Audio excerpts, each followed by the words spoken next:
Entre os 17 sobreviventes que foram resgatados na Turquia pela Força Aérea Brasileira e trazidos de volta ao país, está o paranaense Marcelo Filippini. Ele estava no país a trabalho e viveu os horrores provocados pelos terremotos. A repórter Yara Maggioni conta a história. Foram dias de muita angústia e tensão.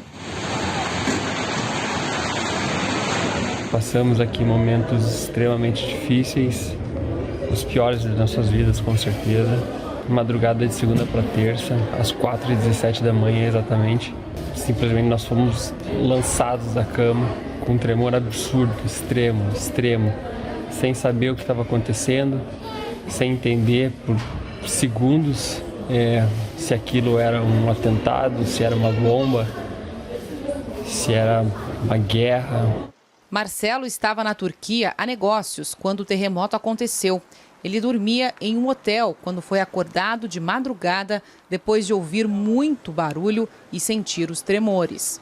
A gente não sabia qual que era a situação real da estrutura, não sabia se às vezes até em menor escala pudesse talvez colapsar de vez a estrutura do hotel. E então nós começamos a monitorar por aplicativos e durante acho que 2 ou 3 dias teve mais de 200 outros tremores. Em um dos dias, um forte tremor, que foi acho que o segundo mais forte até, que foi num dia após, se eu não me engano. Quando todo mundo começou a correr novamente, toda aquela loucura, nós fomos para a rua e aí apareceu um táxi e a gente falou, vamos embora, vamos sair daqui dessa região, é um hotel que está relativamente no morro. Adeus, Gaziantep, fique com Deus. Quando pôde sair do hotel, o cenário era de completa destruição. No caminho do aeroporto, começou um novo período de terror, onde nós enfrentamos um caos na cidade. Pessoas dormindo nos pontos de ônibus, pessoas desabrigadas, pessoas passando frio, pessoas na chuva, as pessoas dentro dos carros, os olhos estralados, olhando para fora, sem saber, se aquilo ia acontecer novamente, se os prédios aos lados da rua iriam cair em cima dos carros. Marcelo é um dos brasileiros que sobreviveu ao terremoto da Turquia. Ele chegou ontem ao Brasil em um avião da FAB, Força Aérea Brasileira. Na aeronave estavam também outros 8 brasileiros, além de 3 sírios, 2 turcos, 2 colombianos e um egípcio. Agora em solo brasileiro, autorizada, muito bem acompanhada. Nossa, agradeço. Os anjos, nossos anjos. Marcelo agora está com a família em Balneário Camboriú, Santa Catarina. Depois de ver o terror de perto, agora pode respirar aliviado por estar em casa.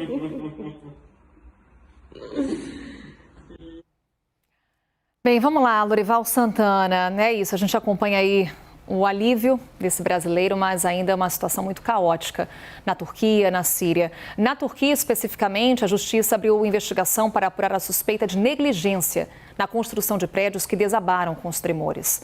O governo concedeu anistia às construções ilegais para impulsionar a atividade econômica do país. O Lorival, para um país com histórico de terremotos devastadores, como é o caso da Turquia, em 1999, essa suspeita de negligência reacende debates políticos, jurídicos e até mesmo no legislativo, Lorival? Nesse terremoto de 1999, que deixou 17 mil mortos, houve toda uma discussão de aprimorar as normas de edificações. Naquela época foram encontrados prédios cujos tijolos eram feitos de areia, lá na grande cidade de Izmir, que foi atingida em cheio por aquele terremoto. No entanto, como a construção civil é o principal motor da economia turca, o presidente Erdogan, que está no poder há 20 anos, o governo dele concedeu sucessivas anistias às construções, às empresas de construção, exatamente para evitar que essas regras acabassem inibindo o setor da construção civil. E aí, esses setores também, existe muita corrupção nessa área, muitos dos prédios públicos foram os que desabaram. E agora, como o presidente Erdogan enfrenta uma disputa pela reeleição em maio, ele, que controla toda a justiça da Turquia, está usando as construtoras como bode expiatório. É claro que as construtoras têm uma responsabilidade muito grande, mas não são só elas, é o próprio governo dele que tem também essa corresponsabilidade. 168 pessoas estão sendo investigadas, são pessoas do setor da construção civil, 48 delas estão sob custódia e 8 estão presas. Nessa eleição de maio, ele enfrentaria um prefeito poderoso, popular, que é o prefeito de Istambul. Como ele foi prefeito de Istambul, agora o seu adversário também é Ekrem İmamoğlu. Mas a justiça, como eu disse, capturada pelo Erdogan, está perseguindo o İmamoğlu por causa de uma declaração crítica que ele fez à justiça eleitoral em 2009 e está tentando torná-lo inelegível para essa eleição, para limpar o caminho exatamente para que o Erdogan não tenha um adversário forte. Essa é a situação na Turquia. Vai haver também, o Erdogan está prometendo construir 22 mil moradias também no próximo ano, em tempo recorde.